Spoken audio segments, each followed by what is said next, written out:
पड़ोसी मुल्क बांग्लादेश से एक बार फिर साजिश की बू आ रही है। आपको याद होगा इसी शो में हमने आपको दिखाया था कि किस तरीके से बांग्लादेश में आईएसआई के अफसर घूम रहे हैं और वो वहां पर जो भारत से इलाका लगता है उसकी रेकी कर रहे थे ताकि भारत पर भी जो है किस तरीके की साजिश कर सके। अब क्या हुआ है, बांग्लादेश में भारत विरोधियों का एक्शन जो कि थोड़ा मंदा दिख रहा था, भारत अपने तरीके से काम कर रहा है, अब वो तेज करने की कोशिश हो रही है। ये खबरें कैसे साजिश करता है भारत का विरोधी, भारत के खिलाफ बात करने वाला, पैसे लेके सरकारें गिराने वाला और कहीं ना कहीं तरीके से कह सकते हैं भारत को नफरत की निगाह से देखने वाला जॉर्ज सोरोस। जब से बांग्लादेश पे शेख हसीना की सरकार गिरी है, कहा यह जा रहा था कि गिराई गई है, coup हुआ है, पैसे दिए हैं, हिंसा हुई है, वहां की नई सरकार से भारत विरोधी ताकतें दोस्ती बढ़ा रही हैं, हिंदुओं को मार रही हैं, भगा रही हैं। और पैसा कहां से आ रहा था, यूनुस आ जाते हैं फटाफट अमेरिका से, वहां पर जो है सत्ता ले लेते हैं। अब चीन किस में एंट्री होती है, वो पैसे दे देता है बैंक खाते से यूनुस को कि यूनुस जो है वो मानवाधिकार है, नोबेल मिला था, चलो जी ठीक है पैसे दे दो। पाकिस्तान दोस्त बन जाता है, आईएसआई वाले वहां पर आ जाते हैं। और जॉर्ज सोरोस वो लखपति, करोड़पति, अरबपति जो पैसे गिरा करके भारत विरोधी एक्टिविटीज करता है, उसका बेटा एलेक्स सोरोस बांग्लादेश पहुंच गया। जी भाई, सोरोस के बेटे का बांग्लादेश में क्या काम, जहां पे अपादित जो है वो सरकार बनी, वो सरकार गिरी, यूनुस को आया, वो गया मिलने के लिए यूनुस से और उसे बता दिया मानव अधिकारों का सबसे बड़ा मसीहा, और वहां की सरकार को मदद का लालच देकर के आया है क्योंकि ट्रंप ने ये भांप लिया था, जान लिया था बांग्लादेश में उल्टी सीधी एक्टिविटीज चल रही हैं और जो इमदाद दी जाती थी, मदद दी जाती थी, फिलहाल उस पर फिलहाल के लिए जैसे ही ट्रंप आया रोक लगा दी है। सोरोस खड़ा हो गया, बेटे को भेज दिया, उसको वो कह रहा है कि मानवाधिकार है। और मैं इसलिए कह रहा हूं शायद बांग्लादेश तो बहाना है, यूनुस तो बहाना है, भारत निशाना है। पहले रिपोर्ट।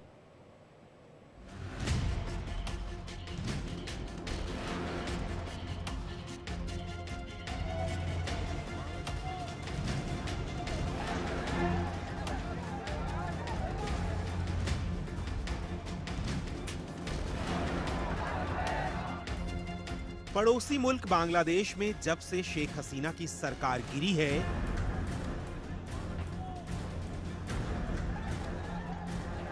जब से भारत विरोधी यूनुस सरकार का गठन हुआ है, तब से ही चीन और पाकिस्तान जैसे भारत विरोधी मुल्क बांग्लादेश में डेरा जमाना चाहते हैं, यूनुस सरकार के हितैषी बनना चाहते हैं ताकि वो बांग्लादेश की आड़ में भारत के खिलाफ साजिश रच सकें, अपने मंसूबों को अमली जामा पहना सकें।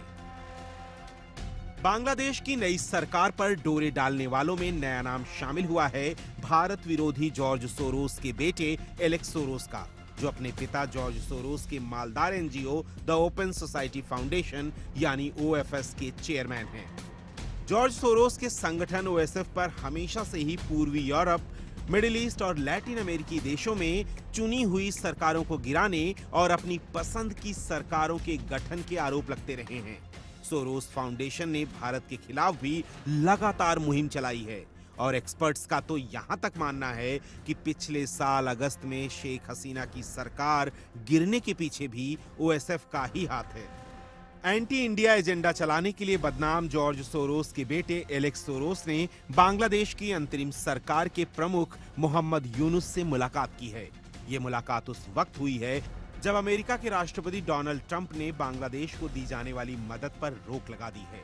यानी अब जॉर्ज सोरोस का एनजीओ अमेरिकी सरकार की नीतियों से परे जाकर बांग्लादेश की मदद कर रहा है।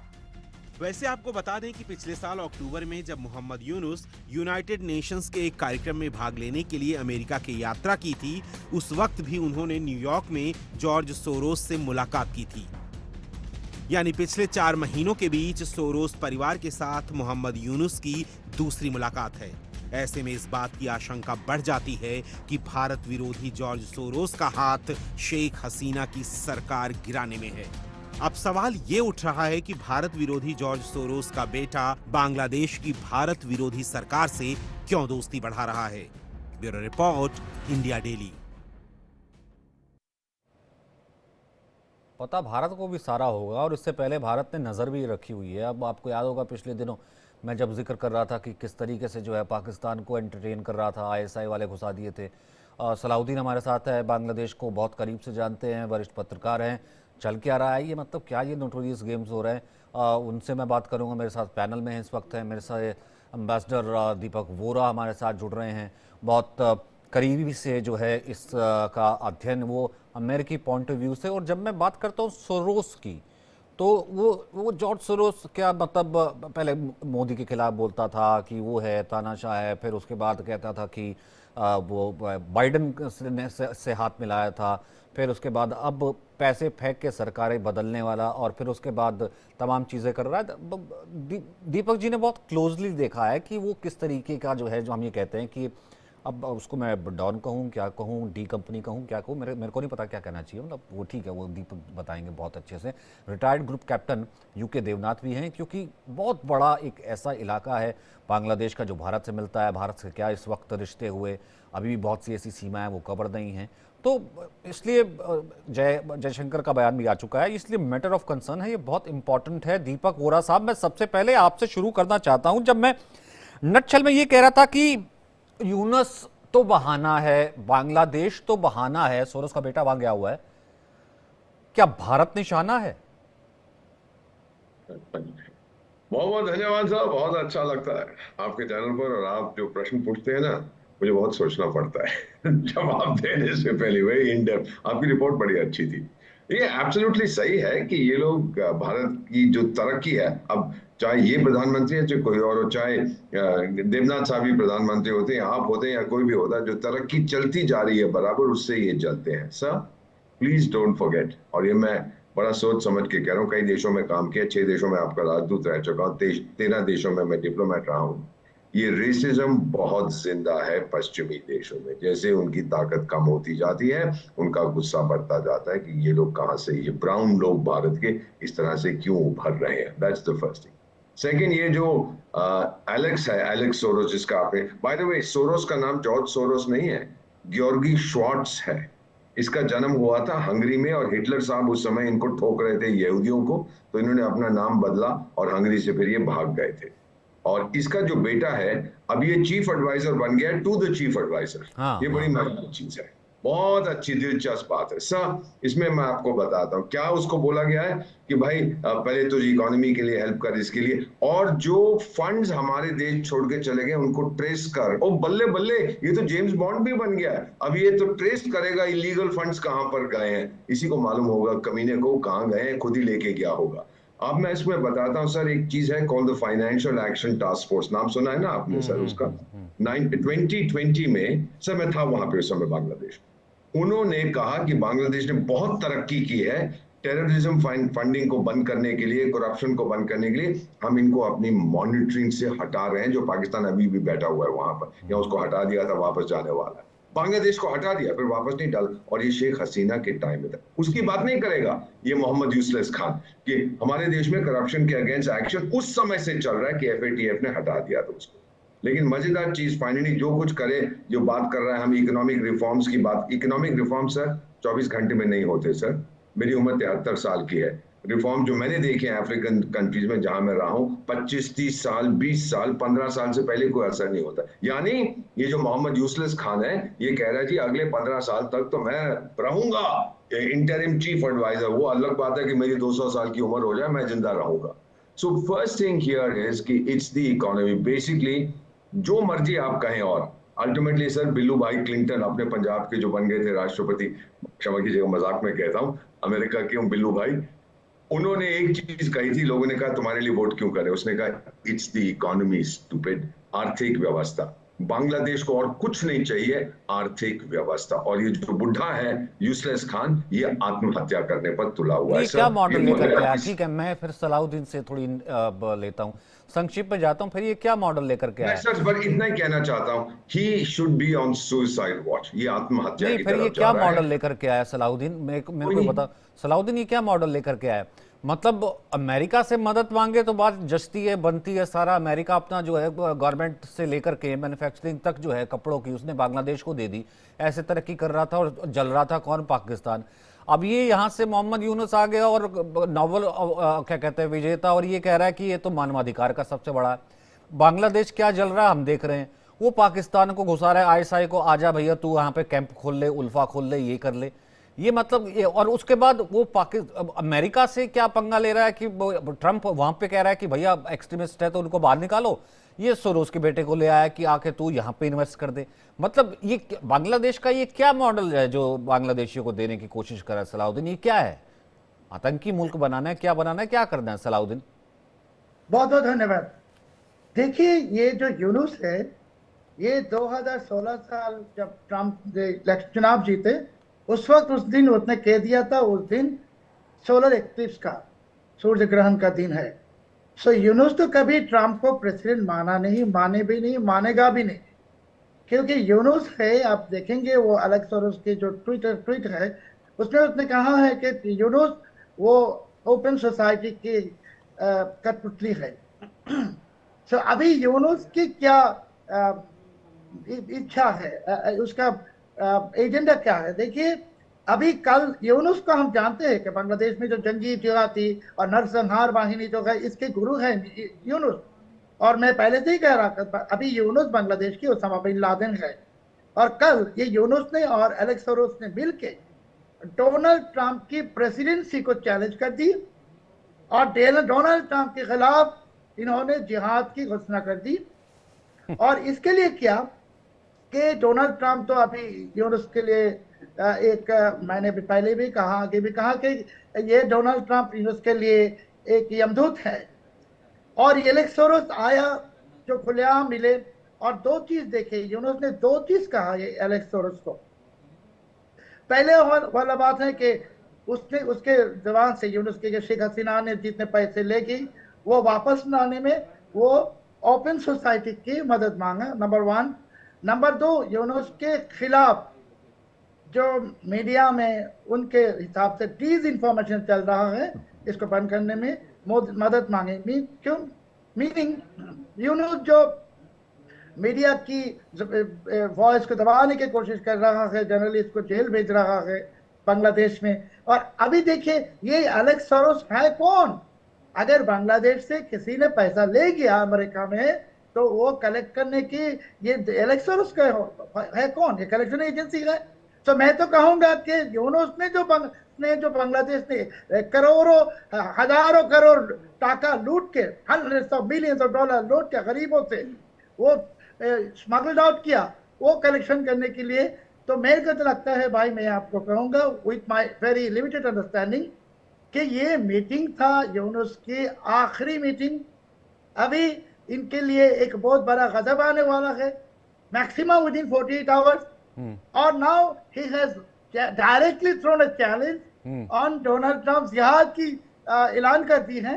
अभी देखना चाहिए कि 48 घंटा में ये जिहाद के जवाब में ट्रंप क्या करता है। नहीं, ट्रंप ने तो पहले भी कह भी दिया है, और ट्रंप ने जो वो पैसे रोके भी, और ट्रंप ने क्या करना है वो ट्रंप वो दिख भी रहा है। लेकिन यूके देवनाथ, अब मैं इस पे इंडिया का इंटरेस्ट भी ले आता हूँ, क्योंकि मैंने अब क्या कहते हैं सोरोस का बताया कि क्या इंडिया को लेकर के इतिहास और कैसा। अब ये 90 साल का आदमी जो है, मतलब क्या ये हेटेड है, क्या ये नफरत करता है? ये तो फिर किसी भी एक्सट्रीम तक चला जाएगा, और वहाँ पे एक्सट्रीमिस्ट आ रहे हैं तो इसको बांग्लादेश में वो यूनुस वहाँ बैठ करके कह रहे हैं कि मानवाधिकारों का चैंपियन है, और वो क्या कहते हैं जिहाद कर रहा है जी बांग्लादेश को। फिर वो बांग्लादेश को किस तरफ लेकर के जाएगा, ये ना भूलते हुए कि हम उस दिन ही जिक्र कर रहे थे कि वो आईएसआई भी है जो बांग्लादेश घुस चुका है। सबसे बड़ा बॉर्डर अगर कहीं लगता है तो वो इंडिया के साथ लगता है, यूके देवनाथ। तो मतलब फिर ये डिप्लोमेटिक वॉर तो वो छेड़ ही रहा है या छिड़ी हुई है। ये जो दूसरा एक फ्रंट है उसको फिर कैसे देखते हैं इंडियन पॉइंट ऑफ व्यू? जी हाँ सचिन जी, एक वो है कहावत कि तू कौन मैं खाम खां। ये जॉर्ज सोरोस और इनकी जो ऑर्गेनाइजेशन है ओएसएफ, ओपन सोसाइटी हाँ, ओपन फाउंडेशन, फाउंडेशन। इनका काम सिर्फ ये है। जी हाँ, आप सुन पा रहे हैं? हाँ हाँ, बोलिए बोलिए। इनका काम सिर्फ ये है कि दुनिया भर में अपना ऊंट किसी के भी तंबू में घुसा दो। इनका एक बड़ा अजीब सा दास्तान है। इनको लगता है कि दुनिया में जहां पे भी फिलैंथ्रोपी करनी हो, चैरिटी करनी हो, दयावान बनना हो, गरीब लोगों की मदद करनी हो, काले अश्वेत लोगों की मदद करनी है, तो शायद भगवान ने इन्हीं को बनाया है। तो इसी भ्रम में ये दुनिया भर में अपना ऊंट कहिए या गधा कहिए कहीं पे भी घुसा देते हैं। अगर आप इनका इनकी जो फाउंडेशन है उसका अगर आप रिकॉर्ड देखें तो इन्होंने दुनिया भर में कई सरकारों को गिराने का ही काम किया है। किया है। ये क्या करते हैं, लैटिन अमेरिका में किसी देश में घुस जाते हैं, यूरोप के किसी वार्सा पैक्ट या पूर्वी यूरोप के देश में घुस जाते हैं, मिडिल ईस्ट के किसी देश में घुस जाते हैं, किसी भी ईस्ट एशिया के देश, साउथ ईस्ट एशिया के देश में घुस जाते हैं। घुसते हैं चैरिटी के नाम पर, एक एनजीओ बनाकर, एक फाउंडेशन बनाकर। मोहम्मद यूनुस से भी इनकी मुलाकात उसी तरह से हुई। मोहम्मद यूनुस जो थे वो भी खुराफाती तो खैर नहीं थे, लेकिन हाँ दुनिया भर में सुना है सोशल सर्विस करते थे इन्होंने। सुना है मानव अधिकारों की, मानव मूल्यों की रक्षा के लिए बहुत कुछ किया। तो ऐसे जॉर्ज सोरोस, एलेक्स सोरोस उनके बेटे हैं, ऐसे जगह फाउंडेशन में फंडिंग करके क्या करते हैं, बांग्लादेश की मदद करने नहीं आ रहे। इनका काम है कि बांग्लादेश की मदद करके बांग्लादेश को एंटी इंडिया गतिविधि के लिए जिंदा रखना। हाँ, मैं वही कह रहा था। जब से शेख हसीना की हम्म। जी नहीं, कीजिए बात अपनी पूरी कीजिए। मैं वही तो कह रहा था ना कि निशाना क्या भारत है क्या? भाई बांग्लादेश से वो क्या ले लेंगे और क्या वो बांग्लादेश बिगाड़ देगा अब जिहाद करके अमेरिका का? भाई असल में तो इंडिया चुभ रहा है। सचिन, हो ये रहा है कि दुनिया में ऐसी काफी सारी ताकतें हैं जो कि भारत को डिस्टेबलाइज करना चाहती हैं, और इन ताकतों को भारत को डिस्टेबलाइज करने में मजा इसलिए आता है क्योंकि उन्हें लगता है कि भारत शायद दुनिया के उन कुछ गिने चुने गरीब, कहते हैं ना ग्लोबल साउथ देशों में से है, जो कि शायद भविष्य में पश्चिमी देशों को और उनका जो अमेरिका, यूरोप में अगर आप जाएंगे सचिन, को उनको लगेगा कि शायद डेमोक्रेसी वही चला सकते हैं और भारत को शायद एक आध नर्सरी या केजीबी वाली डेमोक्रेसी की लेसन दे सकते हैं। ऐसे देशों को हजम नहीं हो रहा है कि भारत कैसे स्टेबल है, भारत में क्यों नहीं रेवोल्यूशन हो रहे, भारत में क्यों नहीं तख्ता पलट हो रहा, भारत की आर्मी जो है इतनी स्टेबल क्यों है, भारत की आर्मी तख्ता पलट क्यों नहीं कर रही, जैसे कि म्यांमार में हो गया, या पाकिस्तान में हो गया, या बांग्लादेश में होता रहा है। इन सब देशों के पेट में खलबली मची हुई है। तो ये जॉर्ज सोरोस जैसे जो ऑर्गेनाइजेशन है, ये असल में फ्रंट हैं कि भारत विरोधी ताकतों को साथ दे दें। एम्बेसडर दीपक वोरा मेरे साथ शो में है, वो इस चीज को ज्यादा जानते होंगे कि अमेरिका जो हमारे साथ इतने सामने आके गले मिलता है, पीठ थपथपाता है, आज अगर अमेरिका को मौका मिले तो कल सुबह ही वो हमारे राष्ट्रपति भवन और इंडिया गेट के नीचे से कारपेट खींच ले। जी सचिन। दीपक साहब, तो फिर अब मैं कह रहा हूँ ना कि ऐसा तो है नहीं कि भाई एस जयशंकर इसे नहीं देख रहे होंगे या हम इसे नहीं देख रहे होंगे। अब वो ट्रंप क्या देख रहे होंगे अपने पॉइंट ऑफ व्यू से, वो तो अमेरिका फर्स्ट और वो तमाम चीज़ें कर ही रहे हैं, तो भारत कहाँ आएगा, कहाँ नहीं बैठेगा, कुछ करेगा। इंडिया इन इटसेल्फ क्या कर सकता है उस व्यक्ति के साथ जिसका जिक्र यहाँ यूके देवनाथ सर ने किया, कि जो व्यक्ति पहले 2-3 बार उसने तीली फेंकी थी, उसने ये तीली फेंकी थी 2020 से, आपको याद होगा कि एक लोकतंत्र नहीं एक तानाशाह चल रहा है, मोदी चला रहे हैं और कुछ टाइम पे ये ऐसा है जी ये ऑटोक्रेसी हो जाएगी, इस तरह की एक स्टेटमेंट जो है वो सोरोस की तरफ से आई। फिर बीच में एक ये भी आया कि मुस्लिम माइनॉरिटीज़ और वो उस तरीके से भी आई कि काश कोई बुला ले फिर मैं चला जाऊं और फिर किस तरीके से एंट्री हो जाए। अब उसी चीज़ को मैं, ठीक है वो ट्रंप क्या देख रहे हैं, उनसे क्या रिश्ते, क्या करेगा इनका, ये कहीं भी घुस जाते वो अलग चीज़ है। इंडियन पॉइंट ऑफ व्यू से आप अब इसे कैसे देख रहे हैं? बहुत अहम प्रश्न आपने पूछा। सबसे पहली चीज तो ये है, देवनाथ साहब भी जानते हैं और सलाउद्दीन साहब भी जानते हैं कि ट्रंप का कोई इंटरेस्ट नहीं है इस एरिया में। अगर उसका कोई इंटरेस्ट है वो चीन को ठोकने में और भारत की मदद लेने में। नहीं तो बांग्लादेश मर जाए, जी जाए, उड़ जाए, बैठ जाए, बह जाए कल समुद्र में, उसको कोई फर्क नहीं पड़ता। उसने तो हाँ शायद नाम भी बड़ी रिसेंटली सुना होगा कि कोई जगह है जिसका नाम है। हाँ, ये मोहम्मद यूसुफ खान को वो जरूर कहता था दैट माइक्रो फाइनेंस का है, वो क्यों मेरे पीछे पड़ा हुआ है, वो माफ नहीं करता सर। ही नीदर फॉरगिव्स नॉर फॉरगेट्स। हमारी तरह, हम तो चाणक्य की संतान है सर, साम दाम भेद दंड। अभी मैं आपको बता देता हूँ क्या होने वाला है। मेरा मानना है कि अब जो शहजादा बैठा हुआ है लंदन में बांग्लादेश नेशनलिस्ट पार्टी का, वो कहता है जी इलेक्शन आपको आने वाले कल में नहीं करानी है, बीते वाले कल में करानी, तो मैं प्रधानमंत्री बनना चाहता हूँ। और ये बुजुर्गवार कहते हैं मैं तो अगले 500 साल तक यहाँ बैठूंगा। दोनों के बीच में जंग होगा, सड़कों पे उतरेंगे।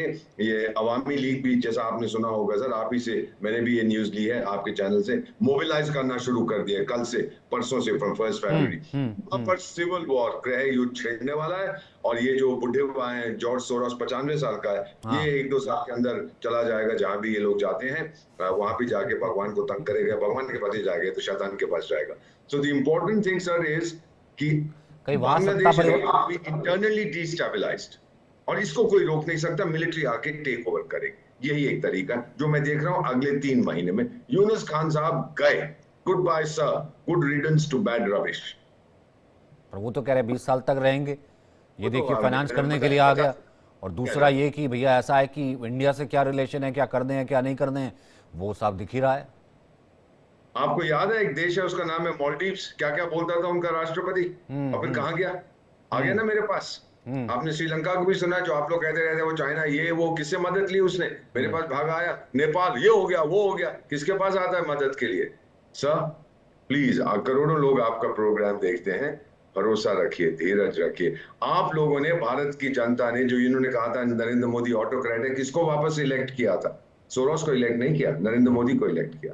The people have spoken. अबे बेवकूफ 95 साल वाले, सुन देश की जनता, भारत के 140 करोड़ लोग क्या कह रहे हैं। अगर तेरे कान खराब है, आजा, हमारे पास बहुत अच्छे डॉक्टर हैं। The same thing for useless Khan. और ये पाकिस्तान जो यहाँ आ रहा है, देवनाथ साहब मुझसे बहुत बेहतर जानते हैं सर। सीनियर पाकिस्तानी लोग अगर कोई आए, सीनियर बांग्लादेशी लोग भी, वो याद रखते हैं क्या हुआ था वहां पर, वो कभी नहीं आने, कभी नहीं स्वीकार। ओ अभी दिल को बहलाने के लिए गालिब ये ख्याल अच्छा है, लेकिन they are not going to accept a Pakistani military presence Bangladesh के अंदर। लास्ट कमेंट सलाहुद्दीन, क्या बांग्लादेश का इंटेलेक्ट, क्या बांग्लादेश का वो मुक्ति वाहिनी वाला, वो भारत के साथ वाला वो व्यक्ति क्या सोचता है?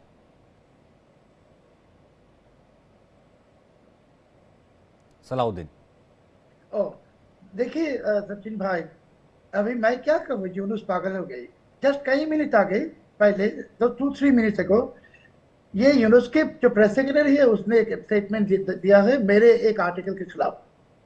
मैंने जो कल मीटिंग के बारे में एक रिपोर्ट लिखा, आर्टिकल लिखा ब्लिट्ज में और दी ऑर्गेनाइजर में, वो लिखा है कि ये झूठ है, गलत है। क्या झूठ है, क्या गलत है? मीटिंग नहीं हुआ, मीटिंग तो वहां है। यूनुस ने नहीं कहा डिसइंफॉर्मेशन हो सकती। ये लोग पूरे पे पूरे पागल हो गई। और ये भाई, आप सब सम्मानित पैनलिस्ट के पास मैं माफी मांग के एक बात कहना चाहता हूँ कि यूनुस ने अभी पंगा लिया है डोनाल्ड ट्रंप से और नरेंद्र मोदी जी से, और अभी उसको महसूस हो जाएगा कि इसकी नतीजा क्या होता है। मैंने जो कहा पहले आपके प्रोग्राम में भी कहा कि यूनुस इज क्लिनिकली डेड। अभी ये मुर्दा को हटाने के वक्त आ गया, शायद इसको पैक करके वो जॉर्ज सोरोस के पास भेजना पड़ेगा, नहीं तो पाकिस्तानी के पास। यूनुस तो पाकिस्तानी को बहुत प्यार करता है, उसको पाकिस्तान भेजने के वक्त आ गई। बांग्लादेश को ये जंगी जिहादी और नरसंहार बाहिनी जो है यूनुस के, इनसे जो क्या कहता है लिबरेशन, फ्रीडम मिलने की वक्त आ गई। हम बहुत खुश है कि यूनुस ने खुद कल शाम को ये ही हैज कमिटेड सुसाइड, खुदकुशी कर ली। अभी इसके बचने का कोई चारा है नहीं। ट्रंप शायद अभी सो रहा है, जब नींद से उठेगा और ये बात उसके कान में जाएगा, उसके बाद आप देखेंगे क्या होता है। Yunus is finished. पर वो तो कह रहे 20 साल तक रहना है। भाई मैं तो क्या कहता हूँ कि जो लाइफ सपोर्ट में होता है उसके दिल में भी इरादा होता है कि फिर से मैं जिंदा हो जाऊं। सो ये मुर्दा है। मैं कहा कि अभी हिज टाइम इज अप। नींद से उठने दीजिए ट्रंप को, और बाद में Trump, I can guarantee you, Trump will pick up the phone and last speak 30 to second U K Devnath sir. भाई। दीपक सचिन बोरा भाई साहब सुनिए, हाँ सुनिए, अच्छा ठीक India is a super power, global power, absolutely. And United states is a global power. ये दो ग्लोबल पावर के साथ पंगा लोगे, आपको चुहा हो। और पाकिस्तान एक कब्रिस्तान है। उस दिन मैंने आपके शो में ही हाँ, एक पाकिस्तानी को हाँ, कहा हाँ, था, आपको याद है, हाँ। टॉर्च लाइट जला के बात करते थे, हम बत्ती जला के बात करते। तो पाकिस्तान एक भिखारी मुल्क, जिसके भीख मांगने की कटोरा भी खाने की ये कब्रिस्तान है, उसके साथ मिला है। वही मैं कह रहा हूँ ना, चलो भाई, लास्ट चलो 30 भाई, सेकंड यूनुस को अभी उनके पसंद की कब्रिस्तान ही भेज देंगे। Last 30 second U K Devnath sir, ये अपॉर्चुनिटी तो फिर पाकिस्तान देख रहा है। वो ये कल उस दिन भी कह रहे थे सलाउद्दीन साहब, एक पाकिस्तानी जर्नलिस्ट को, वो बहुत उल्टा सीधा बोल रहा था अब मिलिट्री के बारे में, कह रहे पाकिस्तान थोड़ा ना कब्रिस्तान है। वो तो यही मौका खोजेगा, ठीक है घुस जाता हूँ बांग्लादेश में, क्योंकि आईएसआई का तो धंधा इसी से चलता है। और वो वहाँ कह रहे हैं कि ये पागल हुआ है कि वहाँ से पंगा ले रहा है, किससे, कि ट्रंप से पंगा लूंगा। वो कह रहे फर्क ही नहीं पड़ता कि बांग्लादेश रहे ना रहे, फर्क पड़ता कि नहीं पड़ता। हमें यह फर्क जिसे क्या कहते हैं कि कहीं ना कहीं डाल सकता है, या क्यों पाकिस्तान भी बीच में ऐसा घुस रहा है। लास्ट 30 सेकंड्स कंक्लूड करने के लिए। देखिए सचिन, जहां तक पाकिस्तान की बात है, पाकिस्तान को तो समझ नहीं आ रहा कि खुशियां किस तरह से मनाए। जब से बांग्लादेश में शेख हसीना की सरकार का तख्ता पलट हुआ है, पाकिस्तान की बाँछें खिली हुई हैं, रोज ही मुस्कुरा के पार्टियां दे रहे हैं, क्योंकि उनको लग रहा है कि शायद बांग्लादेश एक छोटू भैया बनके अब भारत के ऊपर हमला करने ही वाला है। हाँ। ये हर रोज वहां पर कभी अपने आईएसआई के अफसर को भेज देते हैं, कभी आर्मी के अफसर को भेज देते हैं। सुना है कि उन्होंने बांग्लादेश की नेवी को भी निमंत्रण दिया है कि एक्सरसाइज अमन में पार्टिसिपेट कीजिए कराची में आकर। मेरे को तो इस एक्सरसाइज अमन का नाम सुन के, अमन का मतलब होता है पीस और शांति। बांग्लादेश की नेवी नहीं ठीक है कराची सर, में जाके मुझे क्या पता है, peace and जैसा कि शांति सर ने कहा और आपने कहा, इंडिया नोज इट्स इंटरेस्ट। जिसने धोखा खाया है, वो लात पड़ी है, वो आया वापस इंडिया के पास ही है।